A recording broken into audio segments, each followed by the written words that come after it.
Hello बच्चों। तो आप सब लोग कैसे हो और आप सब लोगों की पढ़ाई कैसी चल रही है?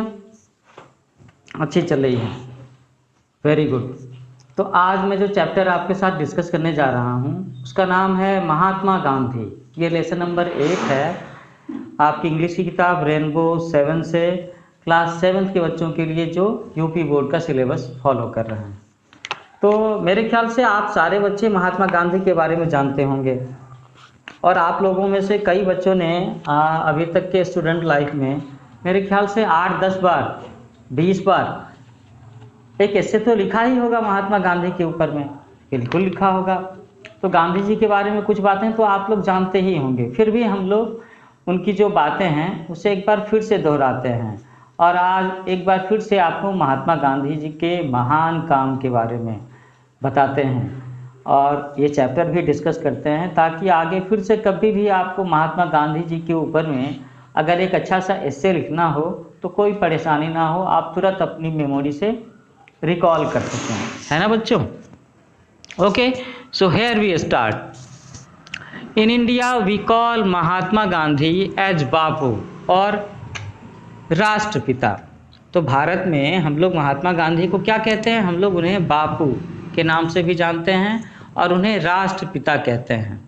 His full name was Mohandas Karamchand Gandhi. उनका पूरा नाम था Mohandas Karamchand Gandhi. He was born on 2 October 1869 at Porbandar in Kathiawar, Gujarat. तो गांधी जी का जन्म कब हुआ था बच्चों? उनका जन्म हुआ था 2 अक्टूबर को 1869 ईस्वी में गुजरात के काठियावाड़ में पोरबंदर नाम की जगह पर। तो बच्चों एक बात मैं आपसे याद करने को कहूँगा कि 2 अक्टूबर को 2 अक्टूबर को एक और भी महान विभूति, एक और भी महान आदमी का जन्मदिन है। तो उनका नाम क्या है? और वो भारत के प्रधानमंत्री भी रहे हैं। उनका नाम है लाल बहादुर शास्त्री। तो किसी और दिन मैं उनके बारे में भी एक अच्छा सा चैप्टर पढ़ करके उनके बारे में आपको ऐसे लिखना सिखाऊंगा। यहाँ हम लोग फिर से आते हैं महात्मा गांधी जी के बारे में। तो उनके पिताजी का नाम क्या था? उनके पिताजी का नाम था Karamchand Gandhi and his mother's name was Putlibai. उनकी माताजी का नाम था Putlibai. His wife was Kasturba Gandhi. Gandhi ji की माताजी का नाम क्या था? उनकी माताजी का नाम था पुतलीबाई और उनकी पत्नी का नाम था कस्तूरबा गांधी। आगे गांधी जी के जीवन में उनके बारे में कुछ और भी बातें हम लोग जानते हैं। Gandhi ji lived the life of a common man and kept himself away from luxuries। Gandhi ji के बारे में जो सबसे इंस्पायर करने वाली बात है, जिसके कारण हम उन्हें हमेशा याद रखते हैं, उसमें से तो एक बात यह है कि उन्होंने देश को आज़ादी दिलाने के लिए अंग्रेज़ों से बहुत ज़्यादा संघर्ष किया। दूसरी जो बात है वो है उनकी सिंप्लिसिटी। वो बहुत ही सादगी का जीवन बिताते थे, वेरी सिंपल लाइफ, है ना? तो यही लिखा है कि गांधी जी एक आम आदमी की तरह से, एक सामान्य आदमी की तरह से रहते थे और हमेशा विलासता की चीज़ों से, सुख सुविधा की चीज़ों से दूर रहते थे। He was very honest and truthful from his childhood. वो अपने बचपन के दिनों से ही बड़े ईमानदार और सच्चाई के पुजारी थे, बचपन के दिनों से ही। Once he read the story of Shravan Kumar. Shravan used to carry his old and blind parents in baskets slung on a bamboo yoke। तो कहा जाता है कि गांधी जी ने बचपन में एक बार श्रवण कुमार की कहानी पढ़ी थी और उससे वो बहुत प्रभावित हुए थे। तो बच्चों आप जानते हो श्रवण कुमार के बारे में? ये श्रवण कुमार वही हैं जिनकी चर्चा रामायण में भी है। उनके बारे में बताया जाता है कि श्रवण कुमार अपने माता पिता का बहुत ख्याल रखते थे, उनकी बहुत ज़्यादा चिंता करते थे, उनका बहुत ही विशेष ख्याल रखते थे, उनके लिए ही जीते थे। उन्होंने अपना जीवन समर्पित कर दिया था अपने माता पिता की सेवा में।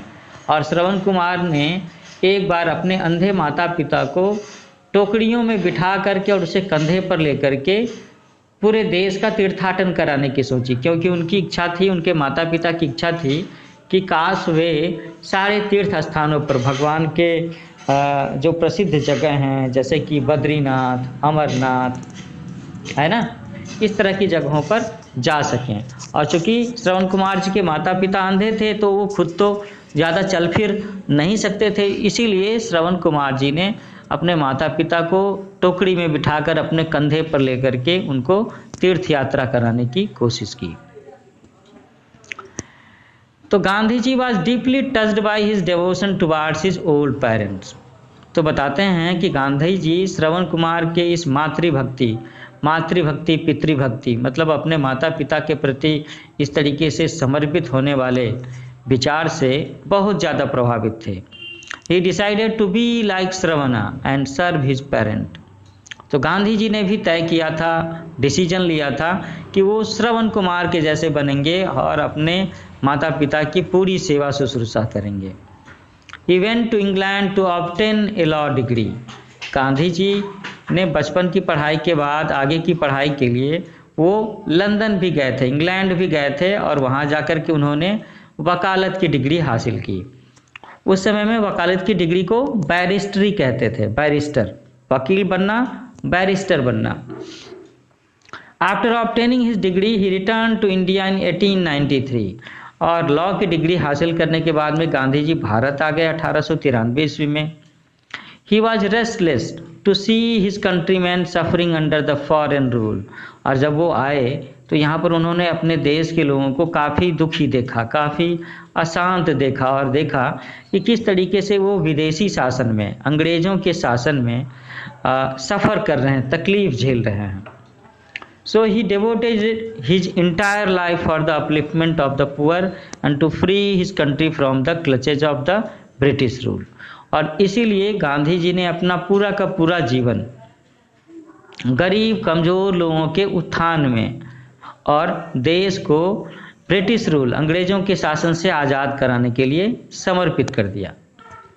He led the freedom movement against the British government and started सत्याग्रह। तो गांधी जी ने अंग्रेज़ों के खिलाफ स्वतंत्रता संग्राम का, स्वतंत्रता आंदोलन की शुरुआत की, अगुवाई की और उन्होंने इसे नाम दिया सत्याग्रह। आगे चल कर के उनके कुछ और भी जो इस तरह के मतलब अंग्रेज़ों से लड़ने के लिए स्वतंत्रता संग्राम के जो उनके बड़े बड़े कार्यक्रम रहे हैं उनका नाम रहा है, उसमें से एक बताया मैंने सत्याग्रह, दूसरा था नॉन कोऑपरेशन मूवमेंट, असहयोग आंदोलन, दांडी साल्ट मार्च, दांडी की नमक यात्रा, क्विट इंडिया मूवमेंट, अंग्रेज़ों भारत छोड़ो आंदोलन एंड सिविल डिसओबीडियंस मूवमेंट। आखिरी क्या था? सिविल डिसओबीडियंस मूवमेंट, कि सामान्य जन के द्वारा भी अंग्रेज़ों की हर नियम कानून का विरोध करना है। Ultimately India got freedom on 15 अगस्त 1947। तो आखिर कर गांधी जी की अगुवाई में ये जो बहुत सारे सत्याग्रह आंदोलन वगैरह हुए और भी गांधी जी के साथ में दूसरे बहुत सारे स्वतंत्रता संग्रामियों ने संघर्ष किया, अंग्रेज़ों पर दबाव डाला, तो भारत को आखिरकार 15 अगस्त 1947 में स्वतंत्रता मिली, अंग्रेज़ों से आज़ादी मिली। Mahatma Gandhi is known for his principles of non violence all over the world. और गांधी जी अपने देश में नहीं, पूरे देश में, पूरी दुनिया में, अंतर्राष्ट्रीय स्तर पर अपने अहिंसा के नियम की वजह से बहुत प्रचलित हैं, बहुत जाने जाते हैं। He led a saintly life and was against all sorts of injustice and inequality prevailing in the society। Gandhi ji ने एक संत महात्मा के जैसा सादा जीवन जिया है और उन्होंने हमेशा से किसी भी तरह के अन्याय की, किसी भी तरह की असमानता की समाज में उसका उन्होंने विरोध किया है। He wanted to establish Ram राज्य। वह अपने देश में राम राज्य, भगवान राम जो रामायण में रामचरित मानस में वर्णित हैं, उनके जैसी शासन व्यवस्था चाहते थे। By Ram Rajya he meant the kingdom of God. उनका ये मानना था कि राम राज्य का मतलब है भगवान का शासन, और भगवान का राज्य, भगवान का शासन का मतलब क्या है कि जहाँ पर किसी भी तरह का अन्याय ना हो, किसी भी तरह की असमानता ना हो। Indians call him the father of the nation और बापू। भारत के लोग उन्हें रिस्पेक्ट से क्या कहते हैं? उन्हें बापू कहते हैं और भारत का राष्ट्र का पिता कहते हैं, है ना। लेकिन he was assassinated on 13th January 1948 by Nathuram Godse. लेकिन 1948 में 30 जनवरी को उनकी हत्या हो जाती है। और उनकी हत्या किसने की? नाथूराम गोडसे ने। तब से 30 जनवरी को हमारे देश में शहीदी दिवस मनाया जाता है। Since then 30th January is observed as martyrs day in India. और इसीलिए 30 जनवरी को उस साल के बाद से, उस समय से शहीद दिवस के रूप में मनाया जाता है। और ये एक गांधी जी का जो जन्मदिन है 2 अक्टूबर, वो नेशनल हॉलीडे भी है, ये आप याद रखें। अच्छा, तो इस चैप्टर में जो न्यू वर्ड्स हैं जो आपको जानना चाहिए, हम लोग एक बार उसे डिस्कस कर लेते हैं। पहला शब्द है डेवोटेड होना, समर्पित होना। इंटायर, संपूर्ण। अपलिफ्टमेंट, उत्थान। क्लचेज, क्लच तो शिकंजा। बैम्बू योग, बांस से जुड़ा हुआ, ये शब्द श्रवण कुमार वाले सेंटेंस में था। लग्जरी, लग्जरी का मतलब होता है विलासतापूर्ण। ऑब्टेन करना, ऑब्टेन, OBTAIN, इसका मतलब होता है प्राप्त करना। मूवमेंट, मूवमेंट का मतलब होता है आंदोलन। अल्टीमेटली, आखिरकार। इनजस्टिस, अन्याय। इनइक्वलिटी, असमानता। डाइटी, डाइटी का मतलब होता है भगवान, डेइटी। कॉन्ट्रीब्यूशन, इसका मतलब होता है योगदान। एसेसिनेटेड, एसेसिनेशन मतलब हत्या, और एसेसिनेटेड मतलब राजनीतिक हत्या किया जाना, एक हत्या किया जाना।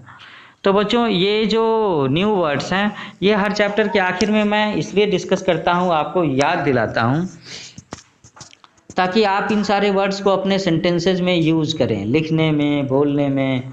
और अगर आप सुनते हो तो उसे आसानी से समझ सकें, पढ़ते हो तो आसानी से समझ सकें। तो ऐसे में धीरे धीरे आपकी वोकैबुलरी स्ट्रांग हो जाएगी और आपकी लैंग्वेज पर, इंग्लिश लैंग्वेज पर अच्छी पकड़ हो जाएगी।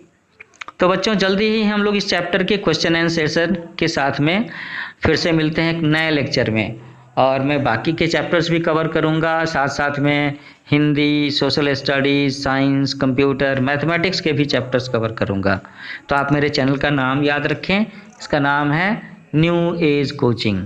और मेरे यूट्यूब चैनल को आप लाइक करें, शेयर करें, सब्सक्राइब करें। इससे मेरा उत्साह बढ़ेगा और मैं आपके लिए और भी अच्छे अच्छे कंटेंट्स अपलोड करूंगा जो आपकी पढ़ाई में आपकी काफ़ी मददगार साबित होंगे।